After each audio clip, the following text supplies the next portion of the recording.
Fala pessoal, tudo bem? Lucas aqui. Estamos prontos para mais uma semana de videoaulas, para mais uma semana de ensino à distância. E hoje, como vocês já podem bem ver, no tema da nossa aula de filosofia, a gente vai fazer a mesma coisa que eu estou fazendo nas aulas de história e de sociologia dessa semana. A gente vai pegar as temáticas abordadas no bimestre e vai olhar alguns exercícios de vestibular, algumas questões de vestibular, para ver como eles são cobrados. Lembrando que isso, gente, a gente já faz geralmente nas nossas aulas ao vivo através do Google Meet. Então, a gente geralmente faz alguns exercícios, eu passo uma lista de exercícios para vocês, após a gente fazer uma revisão do conteúdo, e aí vocês fazem na hora, e aí a gente já consegue corrigir baseado onde vocês estão mais errando, qual opção vocês mais erraram, essas questões como um todo. E aí, hoje a gente vai fazer algo semelhante aqui nessa videoaula, tudo bem? Então, se estiverem todos prontos, vamos lá pegar as nossas questões em relação à disciplina de filosofia. A primeira questão fala o seguinte para a gente, olha aqui. O trabalho teórico de Karl Marx está fundamentado no que ele chamava de concepção materialista da história. O período em que viveu foi marcado pelas grandes mudanças causadas pelo crescente processo de industrialização dos países europeus. Marx testemunhou o crescimento das indústrias e fábricas, o inchamento dos meios urbanos, e o consequente aumento vertiginoso das desigualdades sociais. De acordo com a concepção materialista, fundamentada por Marx e Friedrich Engels, as mudanças sociais que se passavam no decorrer da história estavam baseadas. Então vamos lá. Essa questão aqui, gente, está trabalhando com a nossa aula, com o assunto que a gente abordou na parte de teorias socialistas. Então, só para a gente retomar aqui rapidamente, a gente falou em um primeiro momento sobre os socialistas utópicos, e a gente falou do Owen, Fourier, né? Então a gente trabalhou com esses pensadores e aí a gente falou nessa aula que eles sofriam muitas críticas porque eles não conseguiam analisar a realidade como um todo, ou eles eram taxados de paternalistas, de ainda conservadores, de não querer um progresso como um todo, uma transformação como um todo. Então eles começaram a sofrer essas críticas, e aí no lugar desse socialismo utópico veio a ideia do socialismo científico proposto pelo Karl Marx e o Engels também. E dentro da concepção, dentro da teoria deles, vem a ideia do materialismo histórico. E aí, baseado nisso, é isso que a questão está pedindo. Vamos ver aqui as opções, então. Então, vamos ler primeiro a última parte da questão, e aí a gente vai ver as opções. De acordo com a concepção materialista fundamentada por Marx e Friedrich Engels, as mudanças sociais que se passavam no decorrer da história humana estavam baseadas, e aí vem lá, opção A, na condição humana de sempre perseguir o avanço e a evolução, B, na condição material dos indivíduos de uma época, C, um conjunto de valores e ideias que se desenvolvem em um determinado período, D, nos avanços morais de cada época, quanto maior o nível moral e ético do sujeito, mais evoluído ele será, e a E, nas ideias que prevalecem os valores de um determinado tempo. Então, vamos ver qual é a opção correta aqui e aí a gente discute a partir disso. Então, a opção correta é a B, na condição material dos indivíduos de uma época. Então, o que o Marx ele coloca para a gente aqui, para a gente analisar as mudanças sociais que decorrem na história humana, você sempre tem que analisar, você sempre tem que estudar a história da humanidade baseada nas condições materiais dos indivíduos de uma época. Por quê? São essas condições materiais que vão definir, que vão mostrar para a gente como as relações sociais elas vão se caracterizar, como as relações de trabalho elas vão se caracterizar. Então, o que o Marx está colocando aqui para a gente é bem simples e é algo bem claro. Ele coloca que só é capaz da gente analisar corretamente a história se a gente se basear nas condições materiais de uma determinada época. Porque elas são as responsáveis, serão as responsáveis por determinar as relações de trabalho existentes e as relações sociais existentes. Então, quando a gente analisa a condição material da sociedade contemporânea, essa vai ser uma condição social, uma condição material, perdão, diferente da época medieval, diferente da Idade Antiga, diferente da Idade Moderna. Então, Marx está colocando justamente isso. E aí, eu lembro que eu falei com vocês isso no início, quando eu comecei a falar de socialismo científico. Então, naquela aula, eu trabalhei com vocês primeiro com socialismo utópico, depois eu comecei a falar de socialismo científico. E aí, nessa parte, eu comecei a falar a ideia que o Marx ele tem em relação a essas questões como um todo. Beleza? Então, acho que essa primeira opção aqui, ela está bem tranquilinha. Então, a ideia do materialismo histórico é justamente isso que eu coloquei e que a questão está trabalhando. De você estudar a história, de você analisar a história, sempre baseado nas condições materiais de cada época, de cada período. Porque elas que serão capazes de determinar e de fazer com que a gente enxergue quais são as relações de trabalho existentes e quais são as relações sociais também existentes. Tudo bem? Então, acho que a 1 aqui está bem tranquilinha, tá? Não tem muito mistério. E aí um ponto aqui que eu quero falar é sobre a letra E, nas ideias que prevalecem os valores de um determinado tempo. A gente vai pensar também que as ideias que prevalecem os valores de um determinado tempo também vai ser pautado pela condição material dos indivíduos. Então, assim, a gente vai, de certa forma, relacionar essas ideias que prevalecem baseado nas condições materiais. Tudo bem? Então, acho que é necessário a gente entender justamente esses aspectos. Tranquilo? Né? Não tem muito mistério. Eu vou trabalhando melhor com vocês essas ideias ao longo do nosso restante do ano letivo. Tudo bem? Então vamos lá para a questão de número 2. E ela fala o seguinte, ó. É possível distinguir os homens dos animais pela consciência, pela religião ou pelo que quer que seja, mas eles mesmos começam a se distinguir dos animais logo que principiam a produzir seus meios de subsistência, um passo que é condicionado por sua organização corporal. Produzindo seus meios de subsistência, os homens estão produzindo indiretamente sua própria vida material. A maneira como os indivíduos expressam suas vidas é a sua maneira de ser. Assim, o que eles são coincide com sua produção, tanto com o que eles produzem, quanto com o modo como produzem. A natureza dos indivíduos depende, então, das condições materiais que determinam sua produção. E aí um texto do Marx e do Engels. Segundo Karl Marx, uma das coisas que nos separa do restante dos animais é a consciência de modificarmos o ambiente de acordo com nossos projetos e modificar nossos projetos de acordo com a realidade material.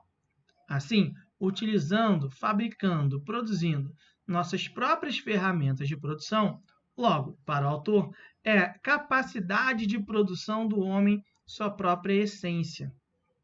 O conceito que problematiza a relação de distanciamento entre homem e essência em Marx é, e aí vamos ver aqui as opções, mais-valia, B, alienação, C, tipos ideais, D, ideologia, E, anomia. E aí, vamos ver qual a opção correta é a letra B. Então, o conceito que problematiza a relação de distanciamento entre homem, essência e Marx é a alienação. É justamente aquela parte da aula que nós trabalhamos quando a gente fala sobre... a gente tenta fazer um comparativo, vamos dizer assim, em relação ao homem antes da Revolução Industrial, onde ele tinha um controle total sobre todo o processo produtivo, então ele sabia a condição, a realidade da condição material como um todo, vamos colocar assim, então ele sabia porque ele retirava a matéria-prima, ele transformava essa matéria-prima e ele vendia esse produto transformado. Então, ele tinha ciência de todas as etapas do processo produtivo. Então, ele sabia quanto custava aquilo ali e ele sabia quanto ele poderia vender, né, para conseguir ganhar alguma coisa dentro daquilo ali. E aí, quando a gente passa para a Revolução Industrial, a gente vai observar que as condições materiais, a realidade do indivíduo, a realidade da sociedade como um todo vai se transformar. Por quê? A gente vai notar que vão surgir com força a ideia da propriedade privada, a gente vai notar que vai se dividir a sociedade baseado na ideia do Marx, obviamente, em duas partes, onde uns são os donos do meio de produção e outros são os donos da força de trabalho, e aí esse trabalho do indivíduo ele vai ser alienado, que o Marx coloca. Por quê? Como vai ser dividido em etapas, esse trabalhador ele vai se especializar, ele não vai se qualificar. Logo, como ele não consegue se qualificar, a gente vai observar que ele só vai ter ciência de uma parte do processo. Ele só vai ter ciência de uma etapa como um todo. Consequentemente, ele vai se tornar um ser alienado, porque ele vai absorver a mentalidade, ele vai absorver da ideologia da classe dominante, como Marx coloca, e aí essa ideologia ela vai inverter a realidade do indivíduo.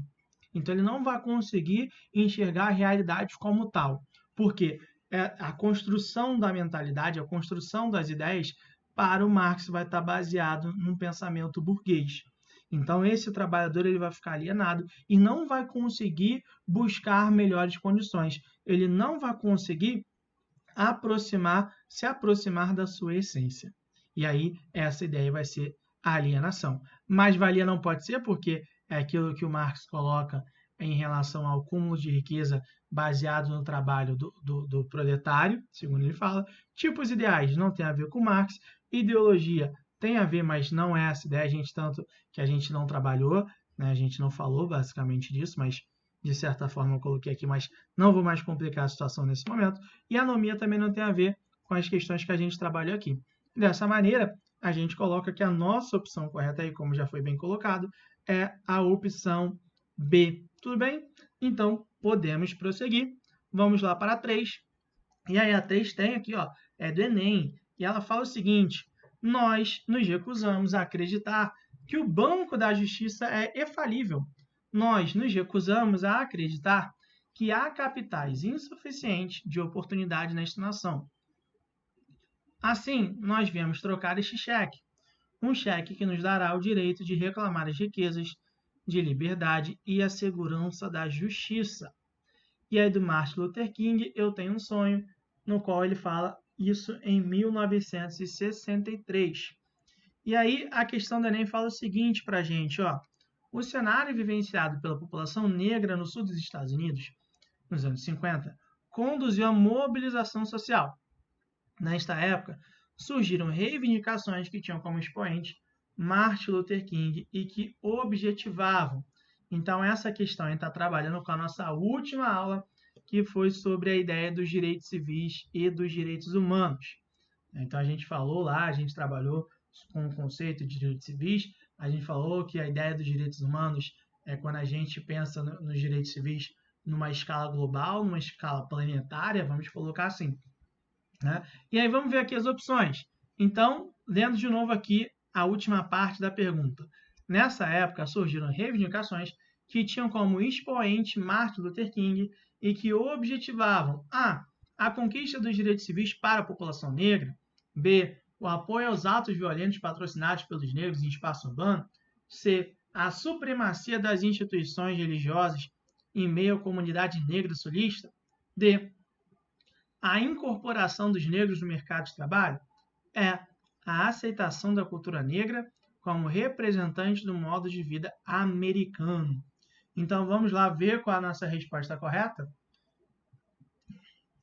A resposta correta é a conquista de direitos civis para a população negra.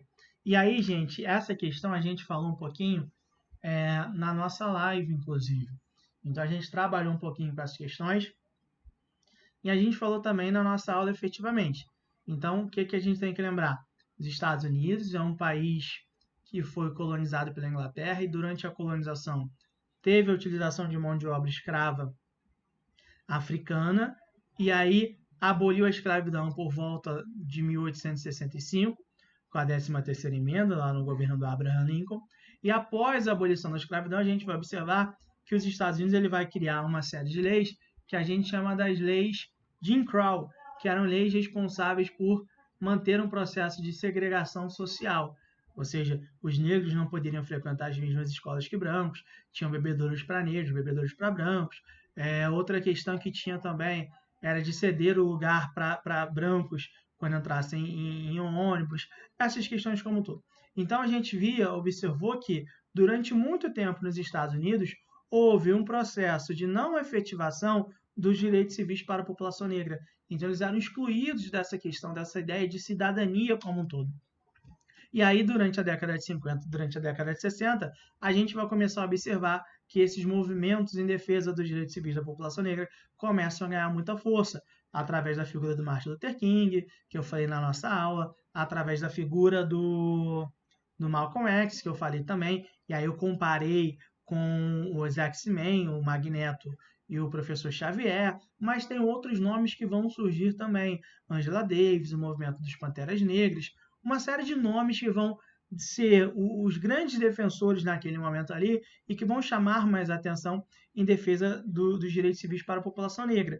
E aí, por que a gente começa a discutir muito isso hoje, né, em pleno 2020? Muito por conta do que eu já coloquei para vocês na aula e na live sobre a questão do George Floyd, que está ressurgindo um movimento em defesa dos direitos civis da população negra após a morte do George Floyd. Então, essa questão está baseada justamente nisso. É uma questão que está muito ligada à história, é de filosofia, mas é uma questão que está muito ligada à história, porque não tem como você discutir muito isso. Basicamente, a gente está observando que essa questão ela está contextualizando a ideia dos direitos civis. Então, entender o que está se buscando ali para você ver na prática como são os direitos civis. Então, a questão está tentando fazer uma contextualização. É justamente essa ideia. É uma questão extremamente interessante, é algo característico do Enem. Vocês geralmente vão ver questões que vão tentar contextualizar conceitos, seja de filosofia, seja de história, seja de sociologia. Ele nunca vai querer o conceito em si, mas ele geralmente pede contextualizações, que você entenda, saiba o conceito, mas que além de saber apenas o conceito, você consiga implementar na realidade prática e você consiga enxergar isso através de um processo de interpretação de texto. Então, mais ou menos essa ideia. Tranquilo? Então, conseguimos explicar aqui a 3, acho que conseguimos falar bem da 3, e aí vamos lá para a questão número 4, a nossa última questão de hoje. E ela fala o seguinte, ó, em conflitos regionais e na guerra entre nações, tem sido observada a ocorrência de sequestros, execuções sumárias, torturas e outras violações de direitos. Em 10 de dezembro de 1948, a Assembleia Geral das Nações Unidas adotou a Declaração Universal dos Direitos do Homem, que, em seu artigo 50, afirma: ninguém será submetido à tortura nem a penas ou tratamentos cruéis, desumanos ou degradantes. Assim, por parte das nações que assinaram essa declaração, é coerente esperar que... Perdão, gente. Então, essa questão está falando sobre a Declaração sobre os Direitos Humanos, que a gente também trabalhou na nossa última aula. E aí, vamos lá ver as opções. Ela fala o seguinte, ó, a Constituição de cada país deva se sobrepor aos direitos universais do homem, apenas enquanto houver conflito. Muito estranha essa. B. A soberania dos Estados esteja em conformidade com os direitos universais do homem, até mesmo em situações de conflito. Pode ser interessante isso daí. C. A violação dos direitos humanos por uma nação autorize a mesma violação pela nação adversária. Meio confusa essa aqui, lendo rapidamente. Vou ler aqui de novo. A violação dos direitos humanos por uma nação autorize a mesma violação pela nação adversária. Não. Nada a ver. D. Sejam estabelecidos limites de tolerância, para além dos quais a violência aos direitos humanos seria permitida. A autodefesa nacional. a autodefesa nacional legitime a supressão dos direitos universais do homem. E aí ficou separado universais ali, gente. Foi uma falha na hora da escrita. Peço perdão para todo mundo. E aí, vamos lá então ver qual a opção correta, já sei qual é. A B, a soberania dos estados esteja em conformidade com os direitos universais do homem, até mesmo em situações de conflito. Então, o que a questão está querendo colocar? Que, a partir do momento em que os países concordam com a Declaração Universal dos Direitos do Homem, ou seja, a Declaração dos Direitos Humanos, esses países têm como obrigação fazer com que os seus estados respeitem e estejam em conformidade com esses direitos universais do homem, até mesmo em situações de conflito. Então, o que ele está colocando aqui é que, mesmo se estiver numa guerra, o país ele não pode fazer algo que vai ferir, algo que vá desrespeitar a Declaração Universal dos Direitos Humanos. É justamente isso. Eles estão entendendo que os direitos humanos sempre têm que se sobrepor à soberania dos estados. Os estados eles podem fazer as suas próprias leis, as suas próprias regras. Porém, se eles assinaram, se eles concordaram com esse tratado de respeitar os direitos humanos, eles têm que, a todo momento, respeitar os direitos humanos, independente se estiver passando por uma situação de conflito ou não. Por quê? Ele está colocando que essa ideia é um direito inviolável. Então, você não pode utilizar este direito ou deixar de utilizar no momento que é de interesse do governo ou não. Não, independente do governo, independente das diferenças, das adversidades ou do momento, você tem que respeitar o máximo possível. Tá? Então, é justamente isso que a questão está querendo colocar. Então, é extremamente interessante que quem não lembra muito dessas coisas, que assistam as nossas aulas. Né? Se vocês ficaram com dúvidas em relação ao que eu falei aqui, ou que as questões estão trabalhando, recomendo que vocês primeiro voltem às aulas, que a gente fala tudo isso nas nossas aulas, e se mesmo assim vocês continuarem com dúvidas, gente, tirem as dúvidas comigo, que eu vou estar extremamente disponível para a gente resolver essas questões. Tudo bem? Então, acho que a gente conseguiu explicar aqui a 4, né? Conseguimos falar bem dessas 4 questões. E aí, qualquer dúvida que vocês venham a ter, mais uma vez, vou repetir aqui, tá? Tirem suas dúvidas comigo. Então, a gente está começando, a gente está chegando ao fim da nossa aula de filosofia dessa semana. Espero que vocês tenham entendido, espero que vocês tenham aprendido. E, mais uma vez, não deixem de enviar os trabalhos de vocês. Vocês têm até o domingo. Após o domingo, não será mais possível enviar os seus respectivos trabalhos. Tudo bem, gente? Fiquem com Deus, né? Se cuidem, usem máscara se tiverem que sair de casa, usem álcool gel e nos vemos o mais próximo possível. Um abraço para todo mundo, valeu, tchau, tchau, galera!